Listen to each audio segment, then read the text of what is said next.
apa kabarnya? Semoga senantiasa sehat nak ya sekeluarga dan dalam lindungan Allah Subhanahu wa taala.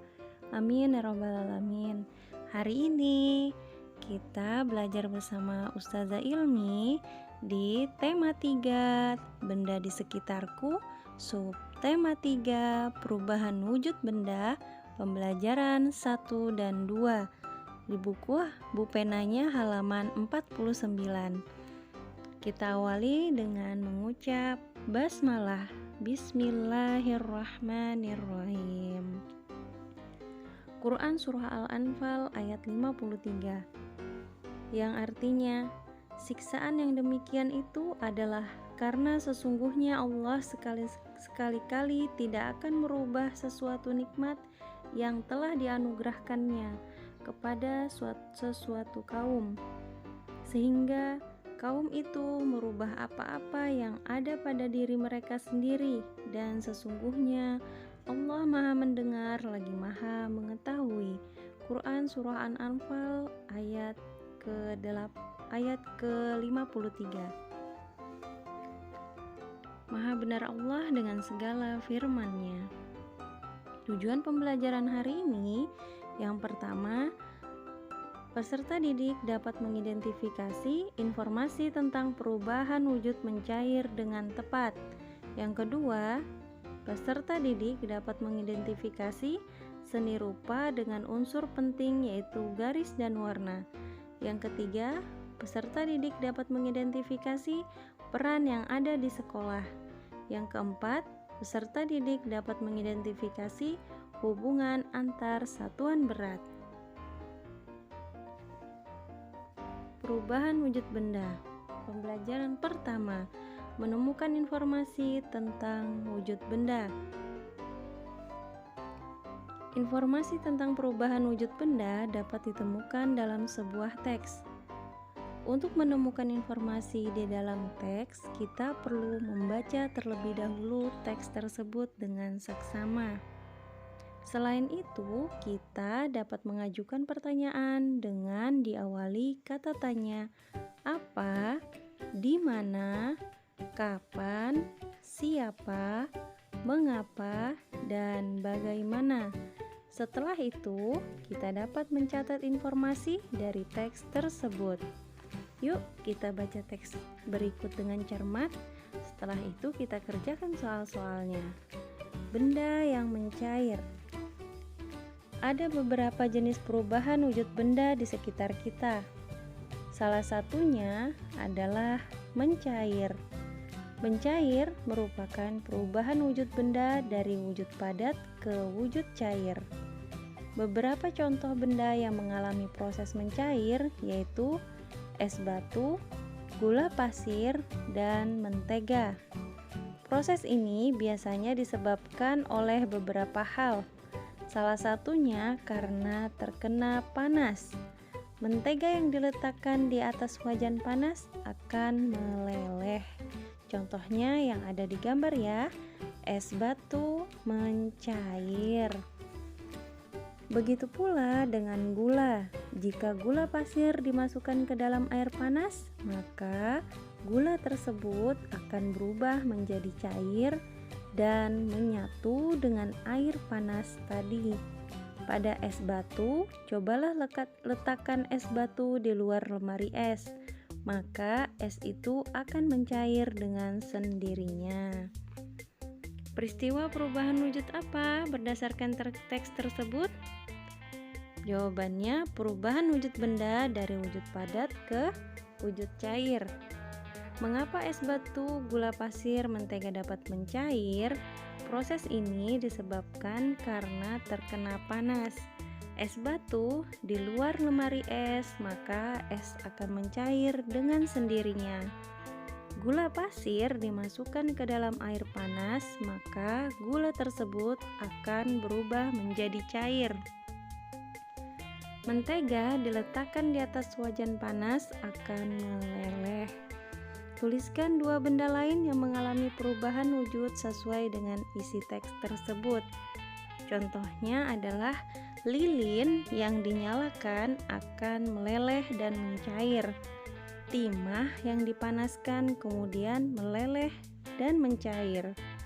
Batuan yang mencair pada magma panas di gunung berapi. Baik,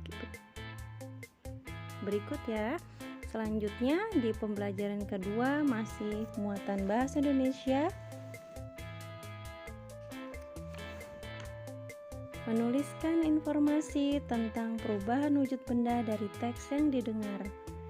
Sebuah teks mengandung informasi. Sebuah informasi didapatkan dengan membaca teks dengan seksama. Selain dengan membaca, kita dapat menyimak pembacaan teks oleh orang lain. Setelah itu, kita dapat mencatat hal-hal penting. Gunakan kosakata, baku, dan susunan kalimat yang benar dalam menuliskan kembali informasi yang didengar. Bisa dibuka, simak teks yang dibacakan. Agar-agar si manis yang menyehatkan. Salah satu proses perubahan wujud benda adalah membeku. Kita dapat menemukan proses ini dalam kegiatan pembuatan agar-agar. Agar-agar banyak dijual di warung dalam bentuk padat dan bubuk. Bagaimana proses terbentuknya agar-agar? Agar-agar terbuat dari rumput laut. Awalnya agar-agar yang dijual dalam bentuk bubuk dicampur dengan air sehingga menjadi cair. Kita harus berhati-hati terhadap cairan agar-agar yang masih panas. Cairan agar-agar yang mengenai tubuh kita secara langsung mengakibatkan luka bakar. Cairan agar-agar kemudian ditempatkan di dalam wadah membeku. Cairan akan mengeras hingga menjadi benda padat. Sebagai makanan sehat, agar-agar bermanfaat untuk kesehatan pencernaan manusia. Oleh karena itu, agar-agar sangat bagus dikonsumsi oleh anak-anak.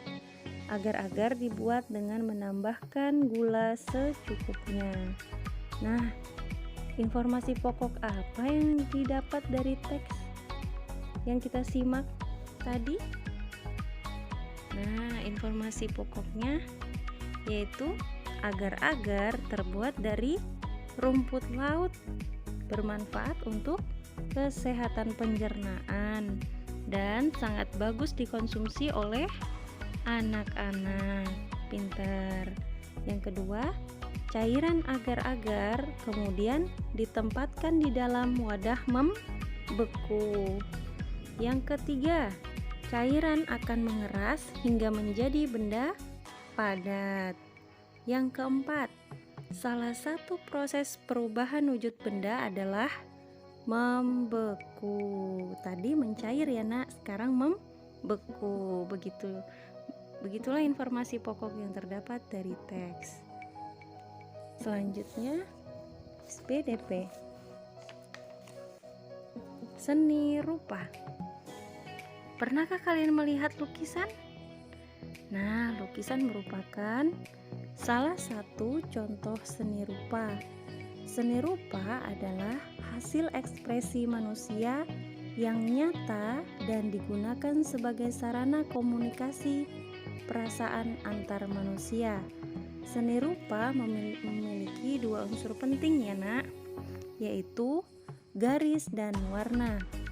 Garis merupakan unsur dasar yang menimbulkan suatu kesan simbolis terhadap orang yang melihatnya. Beberapa garis yang digabungkan menjadi satu agar menghasilkan sebuah bidang datar. Contoh penggabungan garis yang menjadi bidang datar yaitu ada segitiga, merupakan gabungan dari 3 garis. Ada persegi, merupakan gabungan dari 4 garis berukuran sama.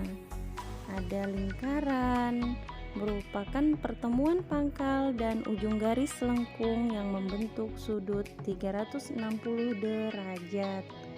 Ada belah ketupat, merupakan gabungan dari 4 garis. Dan ada persegi panjang, merupakan gabungan dari 4 garis, yaitu 2 garis panjang dan 2 garis pendek. Selain garis, warna juga menjadi unsur penting dalam sebuah seni rupa. Warna membuat sebuah karya seni rupa menjadi lebih indah. Perpaduan warna juga membuat sebuah karya menjadi lebih nyata. Nah, kalian dapat memberikan warna ya, menggunakan pensil warna, krayon, atau cat cair. Selanjutnya, peran di sekolah. Bisa dibuka bukunya, halaman 54. Peran di sekolah, ada berbagai peran yang dapat kita temui di sekolah. Selain peran sebagai siswa dan guru, ada juga peran sebagai kepala sekolah. Selain itu, ada juga yang berperan sebagai petugas perpustakaan, penjaga sekolah, petugas kebersihan, dan sebagainya. Setiap peran memiliki tugas dan kewajiban masing-masing. Semua peran tersebut sebaiknya dijalankan dengan baik dan sungguh-sungguh. Perbedaan peran di sekolah saling melengkapi, dengan demikian kegiatan belajar dan mengajar di sekolah dapat berjalan lancar.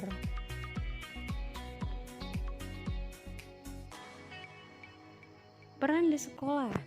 Kepala sekolah memiliki peran sebagai pemimpin di sekolahnya dan bertanggung jawab serta memimpin proses pendidikan di sekolahnya yang berkaitan dengan peningkatan mutu sumber daya manusia, peningkatan profesionalisme guru, karyawan, dan semua yang berhubungan dengan sekolah di bawah naungan kepala sekolah.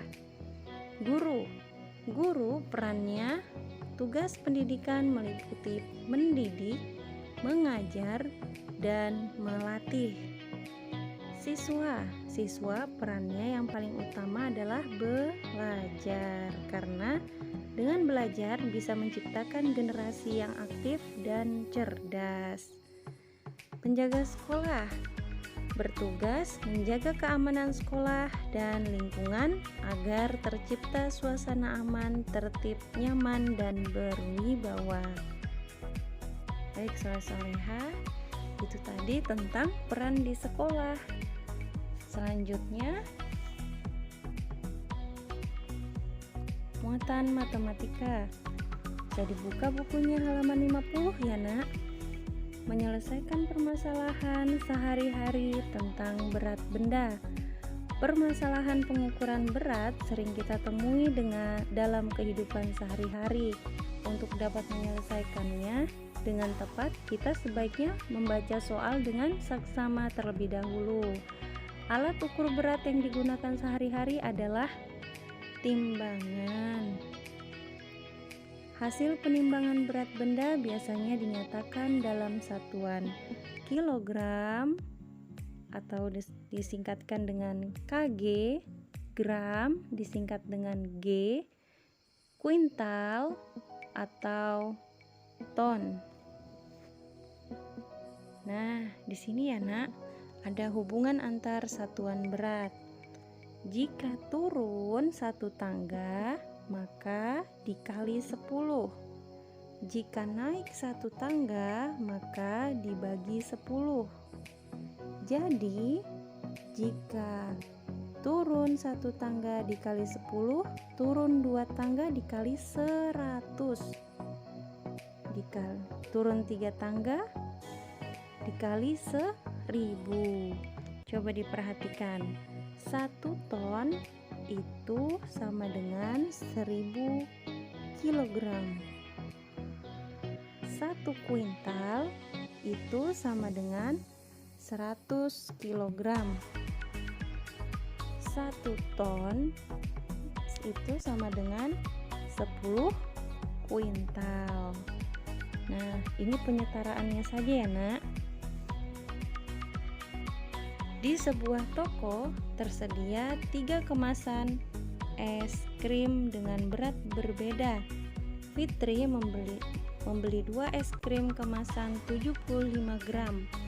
Komang membeli 3 es krim kemasan 50 gram. Jonas membeli 1 es krim kemasan 150 gram. Bandingkanlah berat es krim yang dibeli ketiga anak tersebut. Penyelesaiannya coba diperhatikan, ada di halaman 51. A. Fitri membeli 2 es krim kemasan 75 gram. Maka beratnya, jika dia membeli 2 es krim, berarti 2 dikali 75 gram. Jadi beratnya 150 gram. Yang B.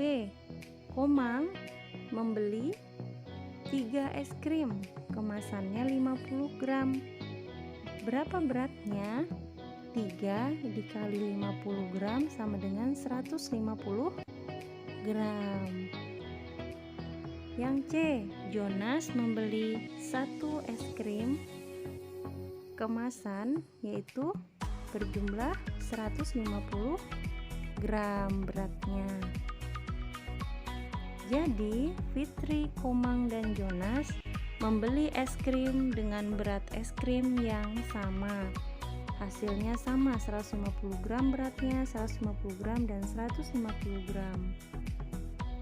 Yang kedua, Fitri membeli 2 kantong gula pasir yang beratnya masing-masing 500 gram dan 1 kantong tepung terigu yang beratnya 1 kg. Berapa kilogram total berat belanjaan yang dibeli Fitri? Penyelesaiannya, Fitri membeli 2 kantong gula pasir masing-masing 500 gram. Berarti 2 dikali 500 gram sama dengan 1000 gram. Nah, kemudian 1 kilo tepung terigu. Jumlahnya 1000 gram kita rubah ke kilogram. 1000 gram kita rubah ke kilogram. Gram ke kilogram ialah naik ke atas. Jadi kita hitung ada berapa, dibagi berapa jika ke atas? 10, 100, 1000. 1000 gram dibagi 1000 kilogram, jadi jawabannya 1 kilogram. Hasilnya 2 kilogram. Insya Allah sudah paham ya nak. Nanti di ayo berlatihnya dilatih kembali di rumah ya nak, soleh-solehah. Nah, selanjutnya kesimpulannya, menemukan informasi di dalam teks, kita perlu membaca terlebih dahulu teks tersebut dengan saksama, mengajukan pertanyaan dengan diawali kata tanya apa, di mana, kapan, siapa, mengapa, dan bagaimana, dan mencatat informasi dari teks. Yang kedua, seni rupa adalah hasil ekspresi manusia yang nyata dan digunakan sebagai sarana komunikasi perasaan antar manusia. Seni rupa memiliki 2 unsur penting, yaitu garis dan warna. Yang ketiga, setiap peran memiliki tugas dan kewajiban masing-masing. Semua peran tersebut sebaiknya dijalankan dengan baik dan sungguh-sungguh. Yang keempat, menggunakan alat ukur timbangan yang sesuai. Hasil penimbangan berat benda biasanya dinyatakan dalam satuan kilogram, gram, kuintal, atau ton. Baik soleh-solehah, tetap menjaga kesehatan, tetap semangat belajar. Ustazah mohon maaf lahir dan batin jika ada penyampaian ustazah yang kurang berkenan, dan kita tutup dengan baca hamdalah alhamdulillahirabbil alamin. Doa kifaratul majelis, subhanakallahumma bihamdika asyhadu an la ilaha illa anta astaghfiruka wa atubu ilaik. Assalamualaikum warahmatullahi wabarakatuh.